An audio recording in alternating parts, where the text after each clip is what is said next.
روشنی سب کے لیے، روشنی روشنی سب کے لیے۔ بسم اللہ الرحمن الرحیم، اللہم صلی علی سیدنا و مولانا محمد وعلی آلہ وصحبہ وبارک وسلم۔ معزز ناظرین اکرام، پروگرام روشنی میں آج موضوع ہے تلاوت قرآن۔ جی ہاں، جس سے سکون ملتا ہے دل کو، آرام ملتا ہے روح کو۔ بے چینیوں کے دور میں، آفتوں کے دور میں اگر کوئی چین کا پل ہے اور چین کی گھڑی ہو، چین کا ذریعہ ہے، وہ قرآن مجید فرقان حمید ہے۔ اللہ کے ذکر سے دلوں کا چین ہے، اللہ کے ذکر سے روح کا اطمینان ہے، روح کو سکون ملتا ہے، قلب مطمئن ہوتا ہے جب بندہ کلام مجید فرقان حمید کی تلاوت کرتا ہے۔ مجھے حضرت علی کرم اللہ وجہہ الکریم کی وہ بات یاد آتی ہے۔ فرماتے ہیں کہ جب میں یہ چاہتا ہوں کہ میں اپنے رب سے بات کروں اپنے رب سے، تو میں نماز پڑھتا ہوں، اور جب چاہتا ہوں کہ میرا رب مجھ سے بات کرے تو قرآن پڑھتا ہوں۔ محسوس ہوتا ہے کہ میرا رب مجھ سے مخاطب ہے۔ یہ کلام مجید جس کی وجاہت اللہ اکبر پہاڑوں پر بھی نازل ہوتا تو ریزہ ریزہ ہو جاتے۔ قلب اطہر مصطفیٰ کا کیا کہنا کہ جس پر اس کا نزول ہوا، جہاں جہاں حضور چلتے گئے وہاں وہاں قرآن آپ کے پیچھے ہو لیا۔ آپ بازار میں ہیں تو بازار میں قرآن، ممبر پہ ہیں تو ممبر پہ قرآن، مسجد میں ہیں تو مسجد میں قرآن، گھر میں ہے تو گھر میں قرآن، جنگ میں ہے تو جنگ میں قرآن، سفر میں ہے تو سفر میں قرآن۔ اللہ اکبر، یہ ہے میرے کریم آقا صلی اللہ علیہ وسلم کی شان کہ قرآن آپ کے پیچھے پیچھے ہے، اور جہاں جہاں آپ ہیں وہاں وہاں قرآن۔ قرآن مجید فرقان حمید کی تلاوت سے انسان کو کیا کچھ نصیب ہوتا ہے، لیکن اس کے کچھ پروٹوکولز بھی ہیں، کچھ ریکوائرمنٹس ہیں، کوئی ایلیجیبلٹی کرائیٹیریا ہے اس کا۔ تلاوت کرنی ہے تو کیسے کرنی ہے، پروٹوکولز کیا ہیں، کیا اہتمام کرنا ہے، ٹھیک ہے نا؟ کیونکہ کچھ ایسے بھی سوالات اور ایسے بھی مشاہدے ہماری آنکھوں نے دیکھے، کانوں نے سنے کہ مادری زبان بھی ہے مگر پروٹوکولز کی احتیاط نہیں ہے، پڑھا جاتا ہے مگر اس کے تقاضے پورے نہیں کیے جاتے۔ اچھا، کچھ لوگ صرف تقاضے پورے کرنے میں، یعنی کہ اس کے ادب اور احترام میں لگے ہوئے ہیں، اوپر رکھ دو، دلہن کے سر پہ رکھ دو، قسم کھانے کے لیے نکال لو۔ ان کاموں کے لیے استعمال کرنا تھا اللہ کی کتاب کو۔ ضابطہ حیات، کمپلیٹ وے آف لائف، پوری زندگی کا نظام تھا یہ ہمارے لیے، اور ہم نے اسے ایک ذریعہ بنا دیا حلف کے لیے، قسم کے لیے، برکت کے لیے، رحمت کے لیے، اور وہ جلدان میں پڑا ہوا ہے کونے پر، کھولا نہیں گیا برسوں سے۔ اللہ اکبر۔ تلاوت قرآن آج ہمارا موضوع ہے، اور مفتی پاکستان ماشاءاللہ، مفتیان پاکستان ہمارے ساتھ موجود ہیں، مستند علماء، ان سے جانتے ہیں کیا پروٹوکولز ہیں۔ کچھ سوالات کروں گا۔ تشریف فرما ہے مفتی احسن نوید نیازی صاحب، مفتی سید زیغم علی گردیزی شاہ صاحب، دونوں مفتیان کرام کو میں سلام پیش کرتا ہوں، خیر مقدم ہے۔ حضور، تلاوت قرآن کا جو شرعی حکم ہے اس سے ہم آغاز کریں۔ بسم اللہ الرحمن الرحیم، صلی اللہ علیہ حبیب محمد وعلی آلہ وصحبہ وبارک وسلم۔ قرآن مجید فرقان حمید برہان رشید کی کیا بات ہے۔ جہاں تک جو ہے وہ شرعی حکم کی بات ہے تو دیکھیں، اتنا قرآن یاد کرنا کہ جس سے نماز جائز ہو جائے، ما تجوز بہ الصلاۃ جسے کہا جاتا ہے، اتنا قرآن یاد کرنا فرض ہے، اور جس پر نماز فرض ہے، ظاہری بات ہے اس کے لیے وہ پڑھنا بھی فرض ہے، اس کی تلاوت قرات فرض ہو گئی۔ تو وہ کتنا ہے؟ وہ ہے ایک آیت۔ ایک آیت پڑھنا جو ہے یہ فرض ہے نماز کے اندر قرات۔ تو ایک آیت قرآن کی یاد کرنا، حفظ کرنا، یہ بھی فرض ہے، اور ہر نماز میں ایک آیت پڑھنا جو ہے یہ بھی فرض ہے۔ فرض کے بعد اگلا درجہ ہے وجوب کا۔ واجب کیا ہے کہ جو نمازیں ہیں، ہر فرض کی آخری 2 رکعتوں کو چھوڑ کر، 4 رکعت والے فرض میں آخری 2 رکعتوں کو چھوڑ کر بقیہ ہر رکعت کے اندر سورہ فاتحہ پڑھنا واجب ہے، اور ایک بڑی آیت، 3 چھوٹی آیتیں، یا ایک اتنی بڑی آیت جو 3 چھوٹی آیتوں کے برابر ہو، یہ پڑھنا واجب ہے۔ ٹھیک ہے۔ اب یہ پڑھنا واجب ہے تو اس لیے اس کا یاد کرنا بھی واجب ہے۔ سورہ فاتحہ کا حفظ کرنا، یاد ہوگی تو پڑھے گا نماز کے اندر۔ سورہ فاتحہ کا یاد کرنا واجب، اور 3 چھوٹی آیتیں یا 3 چھوٹی آیتوں کے برابر ایک بڑی آیت کا یاد کرنا یہ واجب ہے۔ اب جب یہ یاد کرنا واجب ہے تو ظاہری بات ہے نماز بھی تو پڑھنی ہے نا، جس پہ نماز فرض ہے اس کے لیے روز اس کی قرات بھی نماز کے اندر اس طرح واجب ہے۔ بالکل تو یہ بات ہو گئی تلاوت کلام مجید کے فرض حصے کی اور واجب حصے کی، کہ فرض کتنا ہے، واجب کتنا ہے۔ اب آ جائیے نماز سے ہٹ کر بیرون نماز۔ تو بیرون نماز جو قرآن مجید فرقان حمید کی تلاوت ہے، یہ فرض یا واجب تو نہیں ہے، لیکن کلام اللہ کی عظمت کا تقاضا جو ہے ایک مسلمان کی زندگی میں اس کی اہمیت کیا ہونی چاہیے، اس ناطے بھی ضروری ہے۔ شرعی فرض یا واجب نہیں، مستحب ہے، ثواب کا کام ہے، کار ثواب ہے، لیکن ویسے جیسے ہم اپنے عرف کے اندر جو ضروری کہتے ہیں جن چیزوں کو کہ یہ چیز ضروری ہے کرنی چاہیے، تو قرآن کی تلاوت بھی انہی اہم امور میں سے ہے، انہی ضروری امور میں سے ہے جو کرنی چاہیے، کثرت کے ساتھ کرنی چاہیے۔ اللہ تبارک و تعالیٰ نے ترغیب بھی دلائی ہے۔ اللہ تبارک و تعالیٰ نے قرآن مجید فرقان حمید میں ہی ارشاد فرمایا فَقْرَؤُوا مَا تَيَسَّرَ مِنَ الْقُرْآنِ، قرآن میں سے جتنا آسان ہو میسر ہو تم پڑھو۔ پھر فرمایا وَرَتِّلِ الْقُرْآنَ تَرْتِیلًا، قرآن کی تلاوت کرو ٹھہر ٹھہر کر، آہستہ آہستہ، یعنی تلاوت کرنے کا بھی فرمایا، تلاوت کے ادب کا بھی بتا دیا قرآن کے اندر۔ اور حضور جان عالم صلی اللہ تعالی علیہ وآلہ وسلم کے فرائض منصبی جہاں بیان کیے گئے ہیں، ان کے اندر ایک بنیادی فریضہ آپ کا بیان کیا گیا ہے یتلو علیہم آیاتہ، کہ وہ ان لوگوں کے سامنے اس قرآن کی آیات کی تلاوت کرتے ہیں۔ نبی کریم صلی اللہ علیہ وسلم کے فرائض منصبی میں سے ہے قرآن کی تلاوت کرنا، تو قرآن کی تلاوت اتنی اہم ہے۔ اور پھر اسی قرآن کے اندر قرآن کے لیے فرمایا اللہ نزل احسن الحدیث کتابا متشابہا مثانیہ تقشعر منہ جلود الذین یخشون ربہم، اللہ نے سب سے اچھی کتاب نازل فرمائی، شروع سے آخر تک ایک جیسی ہے اور اس دوہرے اجر والی ہے، دوہرے بیان والی ہے۔ اس سے ان لوگوں کے رونگٹے کھڑے ہو جاتے ہیں جو اپنے رب سے ڈرتے ہیں۔ ثم تلین جلودہم وقلوبہم الی ذکر اللہ، پھر ان کے دل نرم ہو جاتے ہیں، ان کی کھالیں نرم ہو جاتی ہیں اللہ کے ذکر سے۔ اور اس قرآن کا جو نام ہے قرآن، یہ قرآن کا نام ہی بتا رہا ہے کہ قرآن پڑھنے والی ہے، قرات والی، یعنی بار بار جس کی قرات کی جائے، تو قرآن کا نام ہی بتا رہا ہے کہ قرآن کی قرات کرنی ہے، قرآن کی تلاوت کرنی ہے۔ حضور جان عالم علیہ السلام اس کی تلاوت کرنے کو خود بھی پسند فرماتے تھے اور دوسروں سے اس کی تلاوت کروانے کو بھی پسند فرماتے تھے۔ باقاعدہ حدیث موجود سیدنا عبداللہ بن مسعود سے سرکار علیہ السلام نے فرمایا، ان کی آواز بہت اچھی تھی، کہ عبداللہ مجھے اقرا علی القرآن، مجھے قرآن سناؤ۔ انہیں عرض کیا یا رسول اللہ آپ پہ قرآن نازل ہوا، میں آپ کو سناؤں؟ انہوں نے فرمایا انی اشتہی، میں چاہتا ہوں ان یسمعوا غیری، کہ میں اپنے غیر سے بھی سنوں۔ تو انہوں نے سورہ نساء کی آیتیں تلاوت کرنا شروع کی۔ ایک آیت پر پہنچے تو انہوں نے جب کسی نے چوکا دیا ایسے کہ دیکھو، انہوں نے اٹھ کے ایسے سر اٹھایا، دیکھا نبی کریم صلی اللہ علیہ وسلم کی مبارک آنکھوں سے آنسو جاری تھے۔ یعنی قرآن کی تلاوت کا ایسا اہتمام کہ سرکار خود بھی کرتے تھے، دوسروں سے بھی کرواتے تھے، اور ایسے انہماک سے سنتے تھے اور پھر اس پہ گریہ و زاری بھی فرمایا کرتے تھے۔ اللہ، بہت خوب، بہت خوب۔ میں شاہ صاحب قبلہ آپ کی طرف بڑھتا ہوں۔ بنیاد ہمیں فراہم کی مفتی حسن نوید نیازی صاحب نے اس موضوع کو۔ قرآن مجید فرقان حمید کے لیے انسان کا باوضو ہونا، پاک صاف ہونا کتنا ضروری ہے؟ کیا پیرامیٹرز ہیں؟ فرض میں ہے، واجب میں ہے، حکم کیا ہے اور کتنا ضروری ہے، امپورٹنس کیا ہے؟ بسم اللہ الرحمن الرحیم، اللہم صلی علی محمد وعلی آل محمد وبارک وسلم۔ بہت شکریہ سلمان بھائی۔ قرآن اللہ رب العالمین کی کتاب اور تمام کتب سماویہ میں سب سے افضل و اعلیٰ ہے۔ بے شک۔ اور یقیناً جس طرح آپ نے سرنامہ کلام میں فرمایا نا کہ اس کے پڑھنے کے آداب ہیں، تقاضے ہیں، اور ان تقاضوں اور آداب کو ملوز خاطر رکھتے ہوئے پڑھیں گے تو اللہ تعالیٰ اس کی برکتیں بھی عطا فرمائے گا۔ قرآن کریم کو پاکی کی حالت میں چھونا یہ فرض ہے، اور قرآن کریم کی آیت کریمہ اس پر موجود ہے، احادیث مبارکہ موجود ہیں۔ اس پر جمہور امت کا اتفاق ہے اور ائمہ اربعہ کا یہی موقف ہے کہ قرآن کریم کو بغیر طہارت کے پاکیزگی کے چھونا یہ حرام ہے۔ اس میں ظاہری پاکیزگی بھی ہے کہ آپ خود بھی پاک ہوں، پھر اس کے ساتھ ساتھ وضو ہو، اور پھر حالت جنابت میں اور حیض و نفاس کی حالت سے پاکی یہ لازمی ہے۔ اور اس کیفیت میں قرآن کریم کو چھونا اور قرآن کریم کو دیکھ کر پڑھنا، اس کو مس کرنا یہ لازم فرمایا گیا کہ اس کے لیے پاکی شرط ہے۔ قرآن کریم کی مشہور آیت مبارکہ لا یمسہ الا المطہرون، کہ قرآن کریم کو نہ چھوئے مگر جو پاک ہیں، یعنی پاکی اختیار کرنے والے ہیں، جو اگر کوئی اس تقاضے پر پورا نہیں اترتا تو اس کو تاکید فرمائی گئی کہ وہ قرآن کو نہ چھوئے۔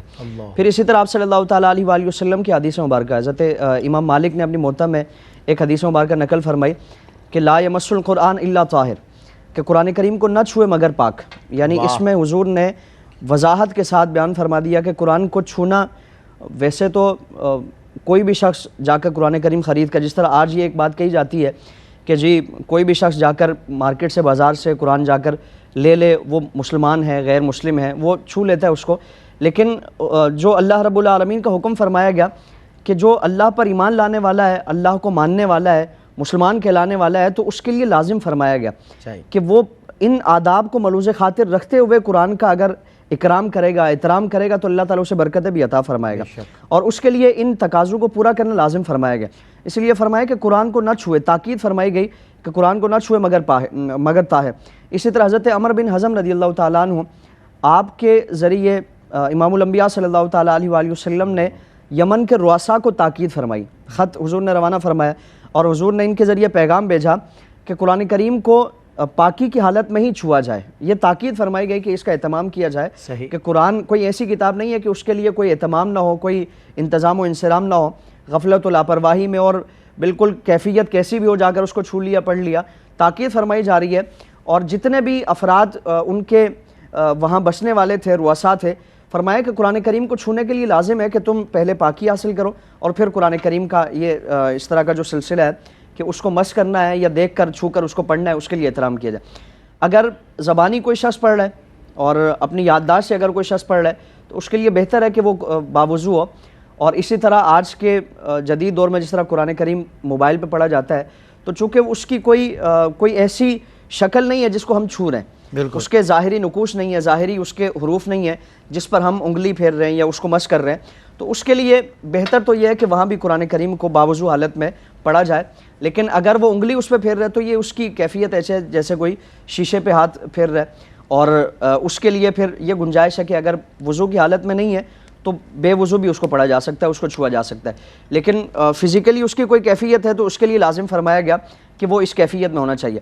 پھر اس کے لیے لازم ہے کہ وہ حیض و نفاس اور حالت جنابت سے وہ پاک ہونا چاہیے۔ اس سے متعلق بھی سنن ابو داؤد کی ایک حدیث مبارکہ ہے، آپ صلی اللہ تعالیٰ علیہ وآلہ وسلم نے تاکید فرمائی کہ حائضہ اور نفسا اور جنبی قرآن کریم کو نہ چھوئے، یعنی ان کے لیے قرآن کو چھونا، قرآن پڑھنا، چاہے وہ دیکھ کر ہو یا اپنی یادداشت سے ہو، جب تک اس کیفیت میں ہے ان کے لیے لازم فرمایا گیا کہ وہ قرآن کو نہ چھوئیں۔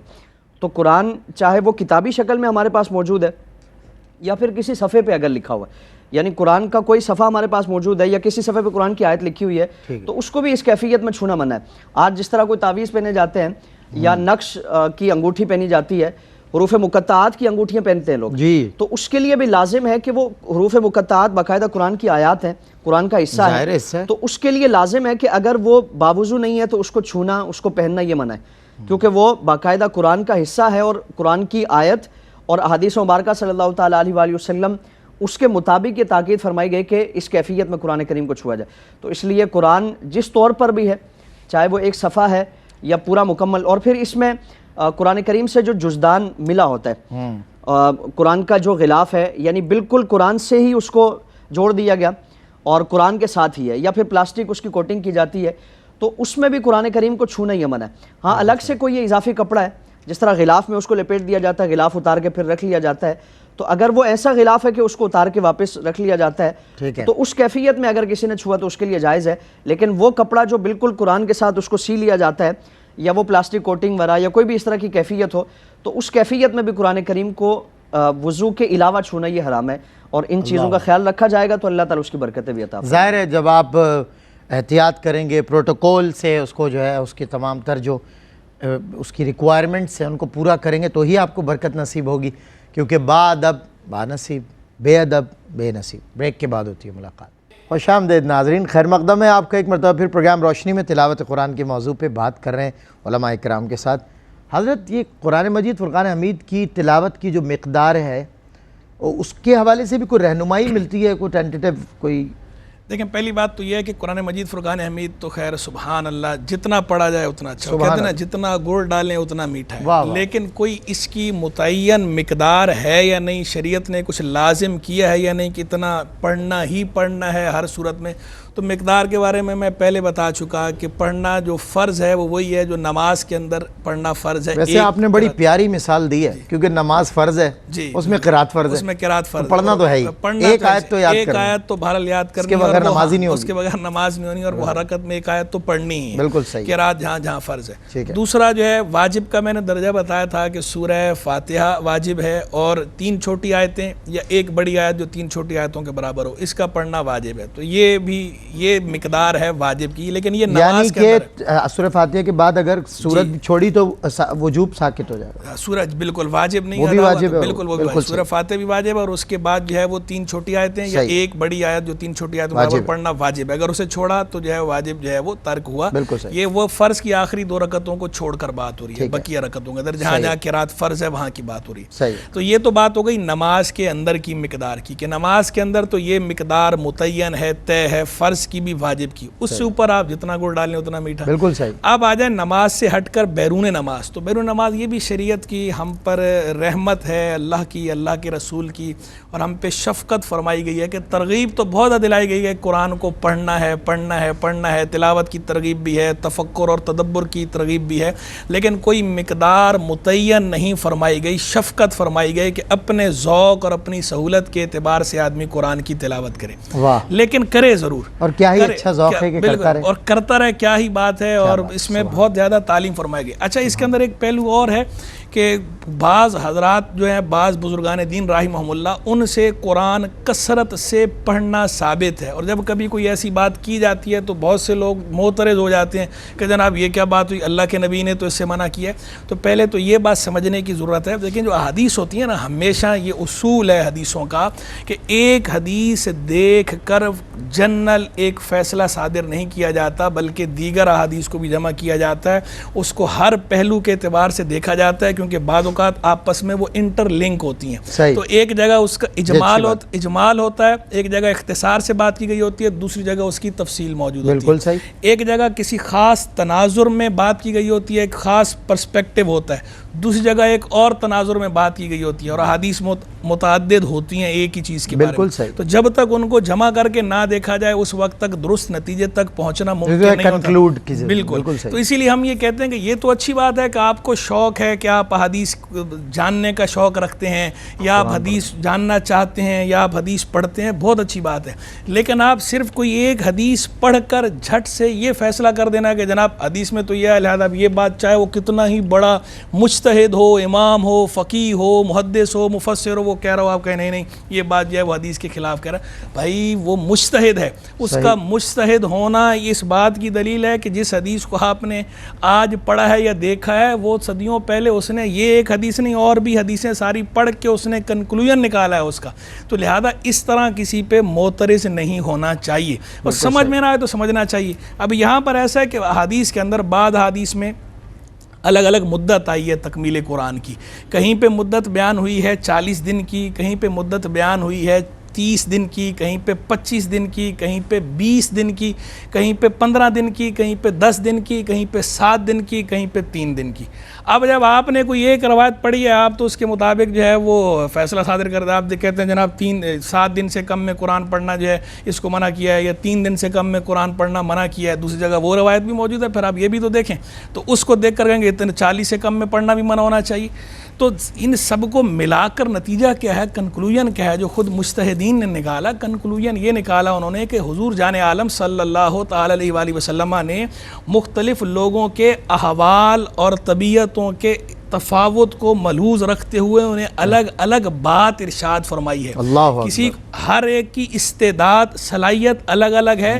کوئی بندہ جو ہے وہ 3 دن کے اندر بھی مکمل کر لیتا ہے، قرآن کی رعایت کرتے ہوئے، قرآن کے جو حقوق ہیں وہ ادا کرتے ہوئے قرآن مکمل کر لیتا ہے. اس سے یہ ممانعت متعلق نہیں ہے. کوئی نہیں کر پاتا تو اس کے لیے ہے، اور یہ صرف 3 دن کا نہیں، بقیہ دنوں کے لیے بھی حکم ہے. تو بنیادی بات یہ ہے کہ وہ قرآن مجید فرقان حمید کی جو رعایت ہے، جو آداب ہیں، ملحوظ رکھ رہا ہے یا نہیں.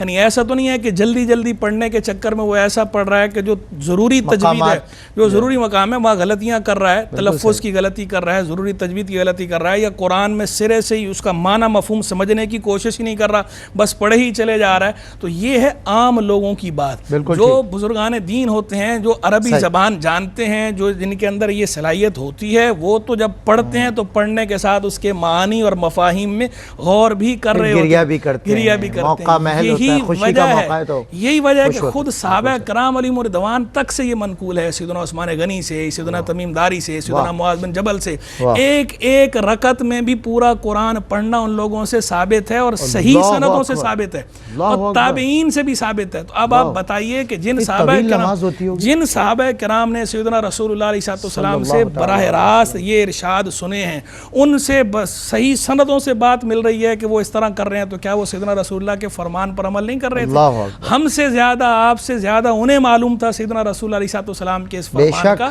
بات وہی کہ انہیں اس کی جو بیک گراؤنڈ ہے، جو پس منظر اور پیش منظر ہے، اس سب سے وہ آگاہ تھے، تو اس کے مطابق وہ رکھتے تھے۔ دوسری بات یہ کہ امام بخاری رحمہ اللہ انہوں نے خود ان سے ممانعت منقول ہے، انہوں نے خود حدیثیں نقل کی ہیں، اس کے باوجود ان کا اپنا عمل درست سندوں سے ان سے ثابت ہے کہ وہ 3 دن سے کم کے اندر قرآن انہوں نے ختم کیا خود۔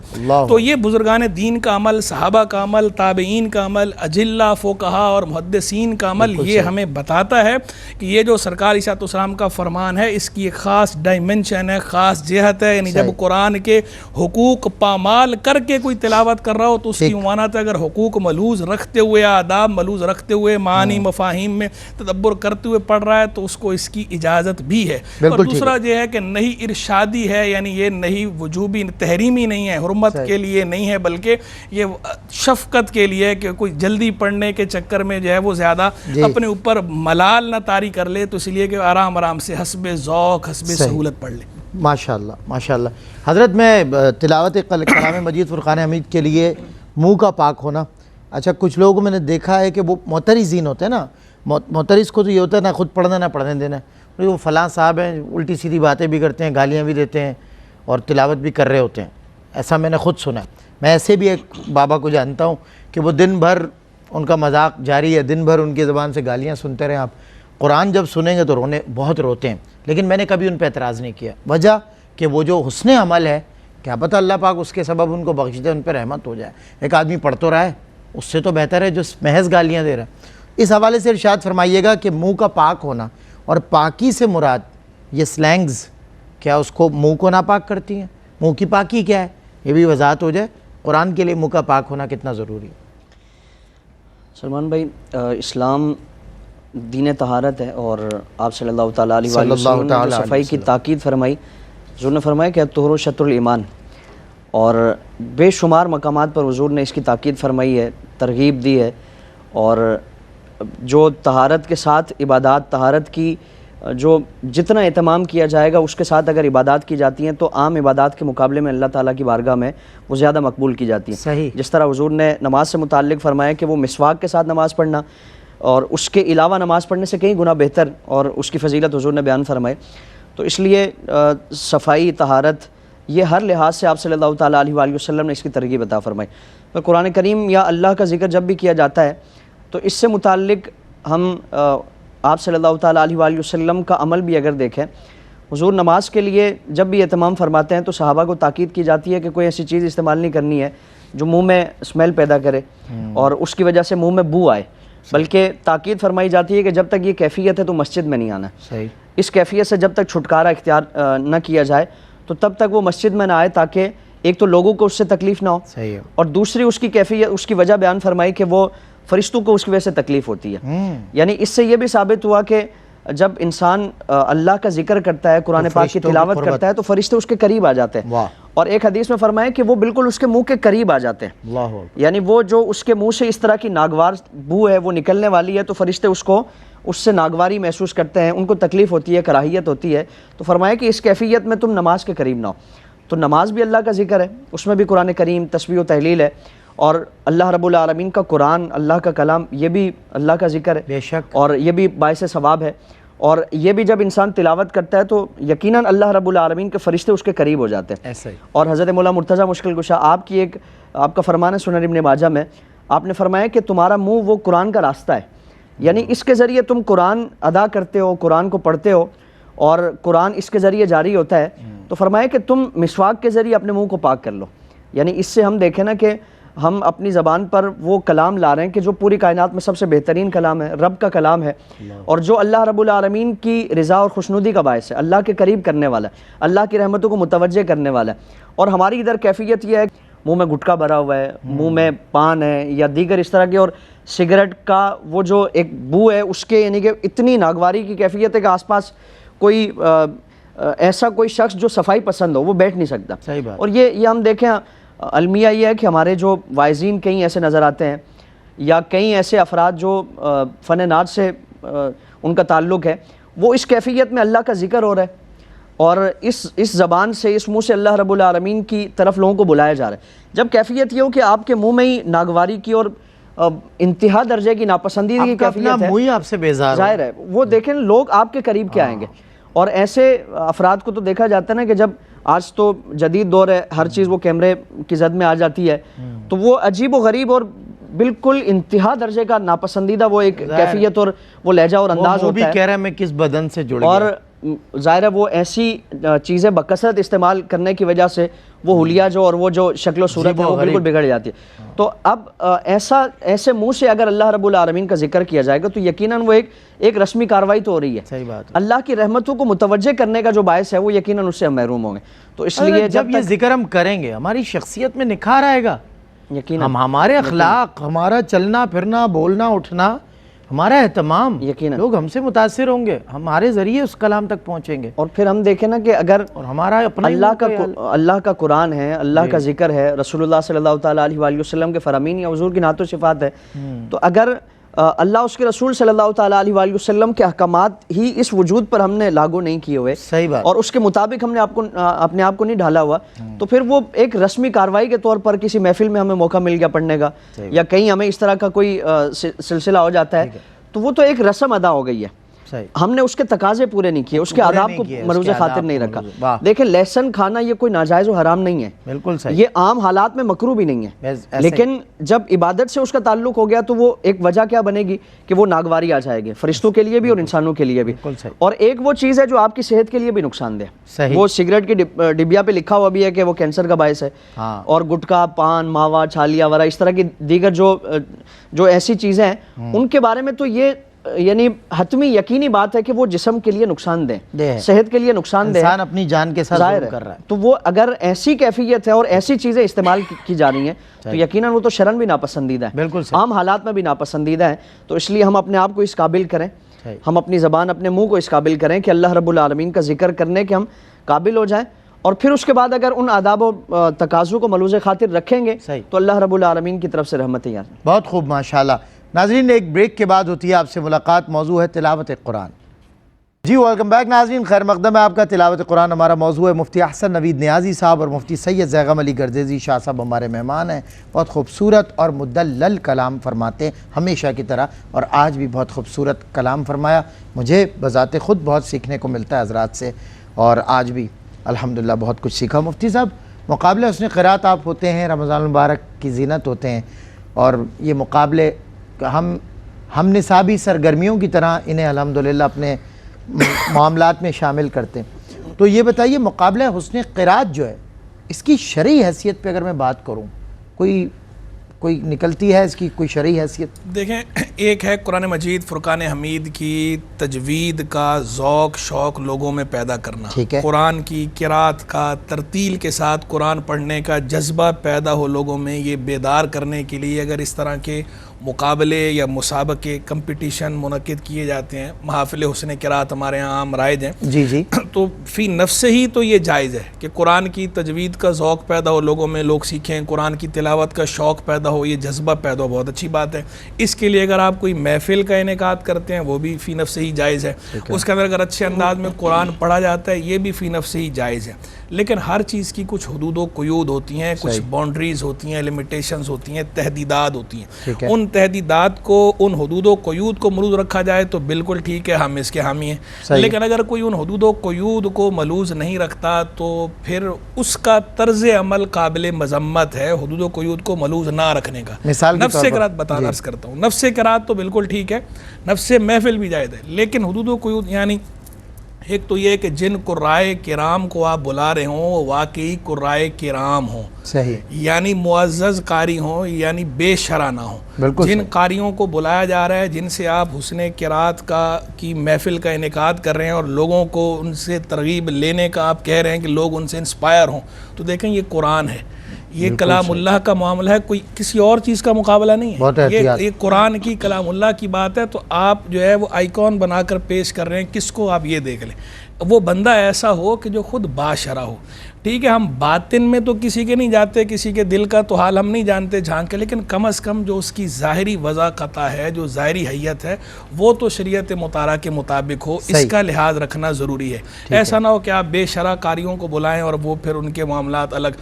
دوسری بات کہ جن قاریوں کو آپ بلا رہے ہیں وہ قاری بھی وہ للہ پڑھنے والے ہوں، خالصاً لوجہ اللہ ہو، یعنی نام و نمود اور ریا والے نہ ہوں. کیونکہ تو حدیث میں جو ہے نا بڑی سخت اس کی مذمت آئی ہے. جامع ترمذی کی روایت ہے، سرکاری صاحب صاحب نے فرمایا تعوذوا باللہ من جب الحزن، جب الحزن سے اللہ کی پناہ چاہو. تو جب صحابہ نے پوچھا یا رسول اللہ جب الحزن کیا ہے، تو حضور نبی صلی اللہ علیہ وسلم نے ارشاد فرمایا وادن فی جہنم، جہنم میں ایک وادی ہے، اس سے جہنم خود پناہ مانگتا ہے ہر دن میں 100 مرہ، 100 دفعہ. 100 دفعہ جہنم خود اس وادی سے پناہ چاہتا ہے. پھر اس کے بعد بتایا کہ اس وادی میں جہنم کی جب الحزن میں کون ڈالے جائیں گے، القراء المراؤون باعمالہم، وہ قاری کہ جو اپنے عمل میں ریا کرتے ہوں. تو عمل میں ریا کی ایسی مذمت ہے. تو آپ جن قاریوں کو بلائیں وہ ایسے ہوں کہ وہ ریاکار نہ ہوں، ریا مقصود نہ ہو، واقعی قرآن کی تلاوت مقصود ہو، قرآن کی تلاوت کا شوق اور جذبہ مقصود ہو. 2 باتیں ہو گئیں. تیسری بات یہ کہ دیکھیں طاعت جو ہے نیکی کا جو کام ہے، ہمارا اصل مذہب یہ ہے کہ طاعت پر، نیکیوں کے کام پر اجارہ یعنی اجرت لینا دینا جائز نہیں ہے، باطل ہے. جن کاموں کے لیے فقہا نے اجازت دی تھی وہ کام ہیں کہ جن کے نہ کرنے سے دین کا ضائع ہونا لازم ہے، جیسے تعلیم قرآن، جیسے اذان، جیسے امامت، جیسے تعلیم دین. یعنی یہ وہ چیزیں ہیں کہ ان کے اندر دین کا ضیاع ہے اگر ان کی طرف توجہ نہ کی جائے. اگر یہ سارے لوگ اپنے معاش میں مشغول ہو جائیں تو یہ کام کون کرے گا؟ تو اس وجہ سے فقہا نے رخصت دی تھی، جو ایکسیپشن تھا، جو استثناء نکالا تھا وہ ان چیزوں کے لیے تھا. لیکن تلاوت کلام مجید ان امور میں سے نہیں ہے، وہ امر مستحب ہے. قرآن کی تلاوت کرنا خود یا دوسرے کو قرآن سنانا یا دوسرے کا قرآن سننا یہ مستحب امر ہے. مستحب امر کے اندر ایسا کرنا جائز نہیں ہے.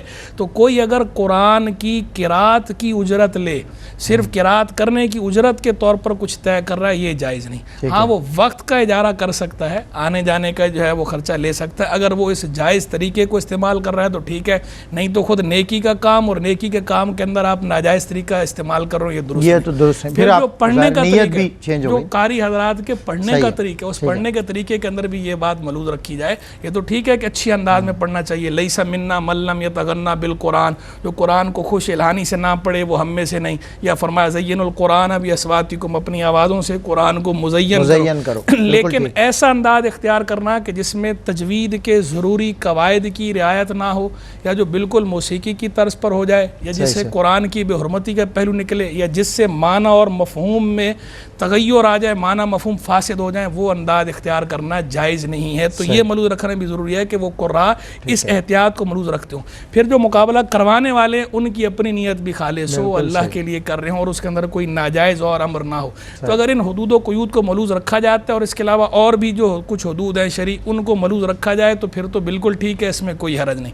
لیکن اگر کوئی اسے ملحوظ نہیں رکھتا تو پھر ہم اس کی حمایت نہیں کرتے. لیکن بات وہی کہ نفس قرات بالکل درست، نفس محفل بالکل درست. جو خرابیاں ہیں ہم خرابیوں کو کنڈیم کر رہے ہیں، خرابیوں کی اصلاح کی بات کر رہے ہیں کہ پیوریفائی کیا جائے، تطہیر کی جائے. بالکل صحیح. نیتیں، مزاج، ان سب کو سنوارا جائے، کیونکہ اللہ کا کلام آپ نے کہا پروٹوکول ہے، بھائی اللہ کی کتاب ہے، قرآن ہے. وہ ایک صاحب جو ہے ایک موقع میں میں نے دیکھا کہ وہ کوئی پیر صاحب تھے، انہوں نے پڑھا اور اس میں غلطی ہوئی قرآن میں، تو انہوں نے ٹوکا. تو ان کے جو مرید تھے انہوں نے ان کو غصے سے دیکھا، انہوں نے کہا بھائی آپ مجھے غصے سے کیوں دیکھ رہے ہیں، قرآن ہے، یہ قرآن ہے. اللہ اکبر. شاہ صاحب قبلہ، کون سا وقت، کون سا موقع، لمحہ، مومنٹ موضوع اور افضل ہے تلاوت قرآن کے لیے؟ سلمان بھائی ویسے تو دن رات میں کسی بھی وقت قرآن پاک کی تلاوت کی جا سکتی ہے، اس میں کوئی ممانعت نہیں، اور کسی بھی وقت میں قرآن پاک کی تلاوت مکروہ نہیں ہے. بہتر اور افضل جو وقت ہے وہ فجر کا وقت، جو قرآن کریم میں بھی نمازوں کی فضیلت بیان فرمائی گئی اور اس میں بطور خاص فجر کا وقت جو اس کا تذکرہ فرمایا گیا کہ اقیم الصلاۃ لدلوک الشمس الی غسق اللیل وقرآن الفجر، ان قرآن الفجر کان مشہودا، بطور خاص اس وقت سے متعلق فرمایا کہ جو فرشتے ہیں وہ اس میں حاضر ہوتے ہیں، نماز میں حاضر ہوتے ہیں، قرآن پاک کی تلاوت سماعت کرتے ہیں.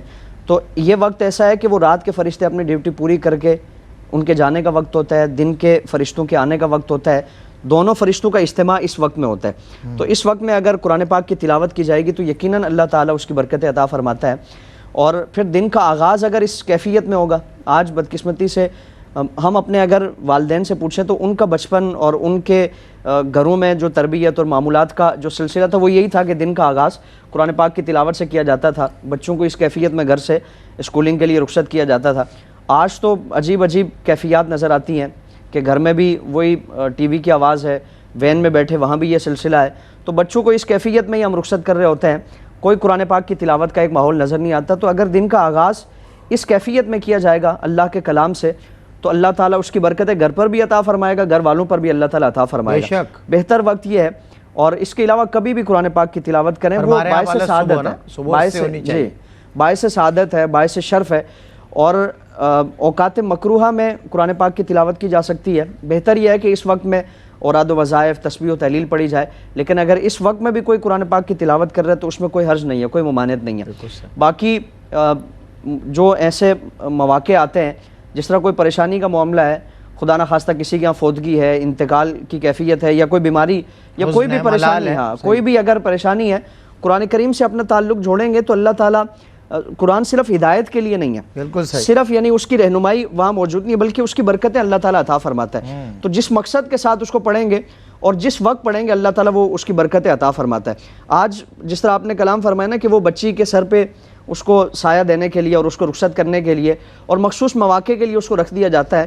قرآن اپنی زندگیوں میں شامل کریں، شب و روز میں کوئی وقت اس کے لیے مخصوص کریں اور اس کیفیت میں اپنی صبح کا آغاز کریں گے تو اللہ تعالیٰ زندگی کے جتنے معاملات ہیں، اولاد کی تربیت ہے، کاروبار ہیں، گھر بار ہے، رزق اور دیگر اس طرح کے معاملات ہیں، اللہ تعالیٰ اس کی برکتیں تمام معاملات پر نازل فرمائے گا.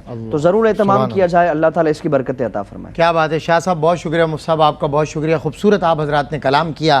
قرآن مجید فرقان حمید، جب حضرت بی بی عائشہ صدیقہ رضی اللہ تعالی عنہا سے پوچھا گیا کیا حضرت صلی اللہ علیہ وسلم کے اخلاق کیا ہیں، مینرز کیا ہیں، تو آپ رضی اللہ تعالی عنہا نے فرمایا تم نے قرآن نہیں پڑھا؟ سارا قرآن نبی کے اخلاق ہیں. یعنی اخلاق، تمہارے اخلاق، تمہارے مینرز اتنے ہائی ہونے چاہیے کہ لوگ تمہارے اخلاق کو دیکھتے دیکھتے کلمے تک آ جائیں. سمجھ رہے ہیں آپ میری بات؟ یہ اخلاق ہی تھے جو انسان کو کفر سے اسلام کی طرف لے کر آتے تھے. آج اخلاقی گراوٹیں، اخلاقی خرابیاں، بدتمیزیاں، بد زبانیاں، بد مزاجیاں، بد دماغیاں، بد فکری، بد خیالی نے اسلام کو کتنا نقصان پہنچایا آپ اندازہ بھی نہیں لگا سکتے. اس اسلام کے لیبل کے ساتھ موجود خطیبوں نے، اس سے متعلق جو لوگ دعوے دار ہیں اور سمبولکلی پہچانے جاتے ہیں، جب وہ بدتمیز ہوں گے، جب وہ بد اخلاق ہوں گے تو کون اسلام کی طرف آئے گا؟ آپ اسلام کی متاثر کس کو کریں گے؟ لوگ آپ کے اخلاق سے متاثر ہوں گے.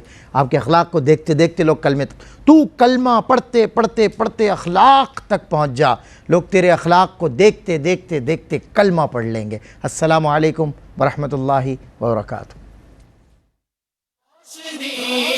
روشنی سب کے لیے، روشنی روشنی سب کے لیے، روشنی روشنی سب کے لیے، روشنی روشنی سب کے لیے، روشنی روشنی سب کے لیے، روشنی